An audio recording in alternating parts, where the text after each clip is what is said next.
گلچمن نامی اس خاتون کو حق وراثت سے محروم کر دیا گیا۔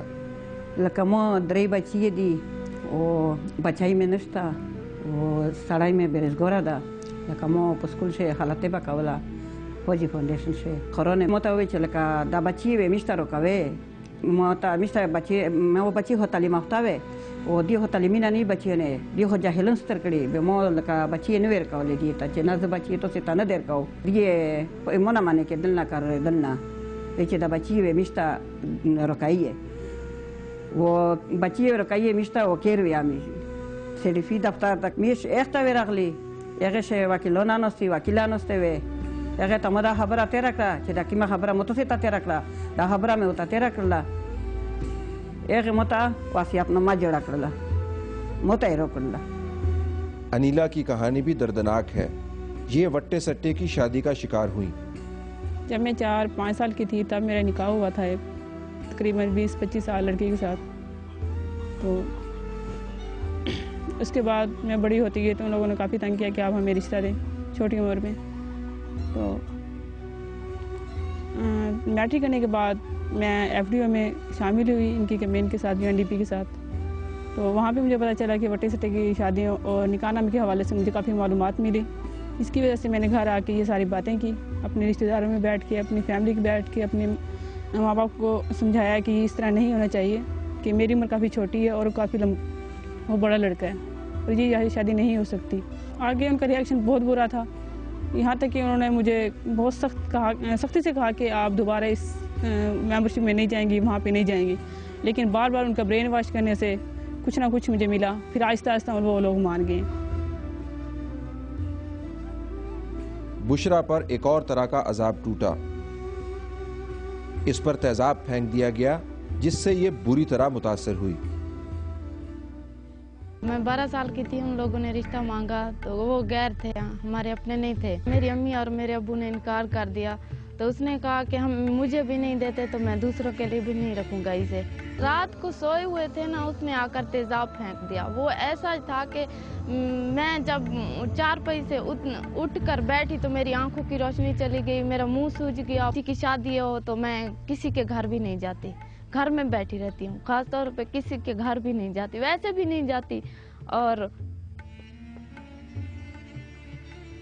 اب تو میں کافی بہتر ہوں، یا تو میرا علاج ہو سکتا تھا یا تو کیس پہ لگ سکتے تھے، کیونکہ ہمارے پاس اتنے تھے تو نہیں، تو اسی لیے نا میں نے جا کر بیان دے دیا کہ اس نے نہیں پھینکا۔ یہ تو چند ایک مثالیں ہیں، عمومی اعداد و شمار دیکھیے تو اندازہ ہوگا کہ ان جیسے کتنے کیسز پاکستان کے ہر کونے میں موجود ہیں۔ ایک داستان غم ہے کہ نہ ختم ہونے والی ہے۔ 2010 کے اعداد و شمار کے مطابق تقریباً 8000 ایسے واقعات ہوئے جن میں خواتین کے خلاف شدید قسم کا تشدد موجود تھا۔ ان میں سے 5492 کیسز پنجاب سے رپورٹ ہوئے، 1652 کیسز سندھ سے، 650 خیبر پختونخوا سے، 79 کے قریب بلوچستان اور 127 اسلام آباد سے۔ یہ کہا جا سکتا ہے کہ یہ تمام کے تمام کیسز انڈر رپورٹنگ کا شکار ہیں، یعنی یہ عین ممکن ہے کہ خواتین کے خلاف تشدد اس سے کہیں زیادہ ہوا ہو اور ہر کیس رپورٹ ہی نہ ہوا ہو۔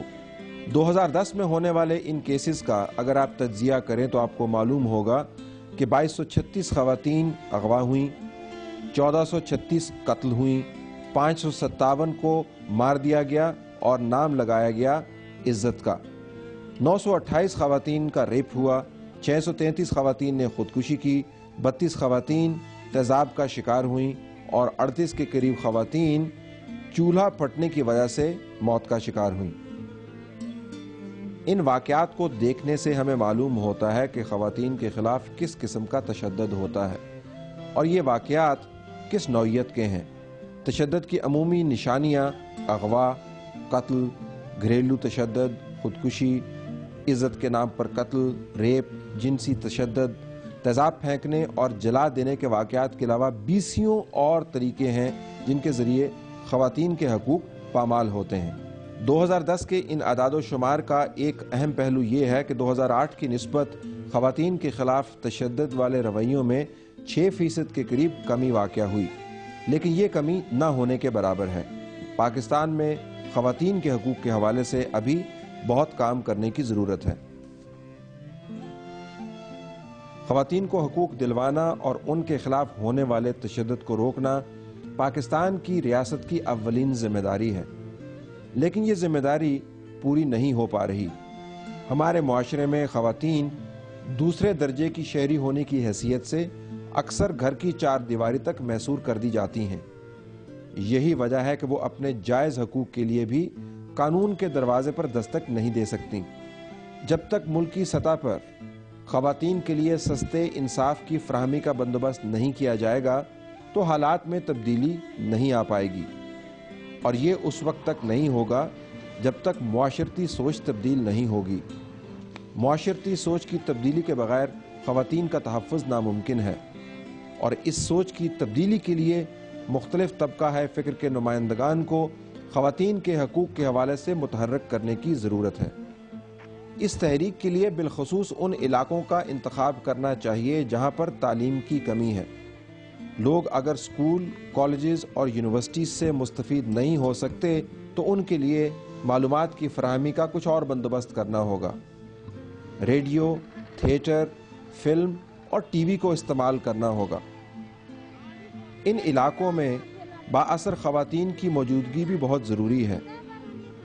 اگر تعلیم کی کمی کے باعث خواتین کے خلاف تشدد کے رویے گہرے ہیں تو اس علاقے کی چند ایک پڑھی لکھی خواتین آگاہی مہم کا حصہ بن سکتی ہیں۔ خواتین کے حقوق کے حوالے سے آگاہی کو پھیلانے کے لیے تعلیم کا سہارا بھی لیا جانا چاہیے۔ ہم یہ کہہ سکتے ہیں کہ تعلیم سے محرومی بھی تشدد کا ایک ذریعہ ہے۔ پاکستان میں تعلیم کا حصول ہر شہری کا بنیادی حق بن گیا ہے۔ اب تو آئین نے بھی تعلیم کی فراہمی کو بنیادی انسانی حقوق کا حصہ بنا دیا ہے، لیکن خواتین کی تعلیم کا نام آتے ہی بعض علاقوں میں حقوق کی گردان ختم ہو جاتی ہے اور مشکلات کا انبار نظر آنے لگتا ہے۔ ہماری اسکول جب پہلی بار جب جلا تھا، ہم لوگ یہاں پہ تھے، پھر یہاں سے جب ہم لوگ نکل چکے تھے سب لوگ، تو ہم لوگ کی یہی امید تھی کہ ہماری اسکول جو ہے نا پھر سے شروع ہو جائے گا، پڑھنا ہم شروع کر دیں گے۔ جب ہم آئے تھے اسکول جل گیا تھا، تو ان کی وجہ سے ابھی تک نہ کوئی اس کی کسی نے کوئی اس کو بنایا ہے، نہ کوئی آئے ہیں یہاں پہ۔ جب آ جاتے ہیں صرف پوچھنے کے لیے آ جاتے ہیں، دیکھنے کے لیے واپس چلے جاتے ہیں، ابھی تک کچھ ہوا نہیں ہے۔ تو ہم یہی چاہتے ہیں کہ ہماری یہ اسکول بن جائے۔ ہمارے یہاں پہ میدان میں ایک ہی اسکول ہے جو سب پڑھنے کے لیے دور دور سے لڑکیاں آتی ہیں، اور ہماری بس یہی امید ہے کہ یہاں پہ جو لوگ رہتے ہیں تو ان کے لیے بہت لازمی انتہائی اچھی بات ہے کہ یہ اسکول بن جائے اور ان لوگ کی پڑھنا شروع کر دیئے یہاں پہ۔ جب سپری منڈل تماکوش مونږ نو هغه اتوار ورځ به مونږ چې لکه ته متاثر یو مونږ کتره مونږ چې هلته خبر شو زموږ سکول سایډ مونږ ډېر زیات خفه شو، او لکه مونږ چې رالو زموږ سکول ډېر زیات خراب، اوس مونږ ته ډېر زیات تکلیف دی، زموږ کلاس جنکۍ ډېرې زیاتې دي، او مونږ ته خو استادان ډېر زیات کوشش کوي، مونږ ته ډېر زیات محنت کوي، خو چې مخکینۍ جنکۍ ساوري شات نه اوري تعداد هم ډېر زیات لکه زیات دی، او مونږ ته لکه بجلی هم سم ډېر زیات کمی دی، او باترومونه هم نشته، اوبه هم نشته. مونږ وایو چې دا مونږ ته پوره شي. مونږ چې لاول رالو چې مونږ سکول ته رالو ډېر لاول چې دی زموږ سکول ډېر زیات ښه او سبق به مو کې ډېر ښه ویلی کېدو، چې اوس رالو نو ډېر زیات لکه د جنکو تعداد هم ډېر زیات دی، چې مس سبق وایي نو شاتنۍ جنکۍ بالکل سبق نه اوري، او د اوبو پکې بالکل هغه نشته، اوبو پکې هم نشته، دا بجلي هم پکې نشته، د کمره تعداد هم بالکل کم دی، او زموږ د کلاس د جنکو تعداد ډېر زیات دی، نو چې کله سبق وایي نو شاته جنکۍ یوه جنۍ سبق نه اوري. مونږ دا وایو چې انشاءالله زموږ امید هم دی چې دا سکول به زر ټیک شي، او په دې په باره کې دا وایو.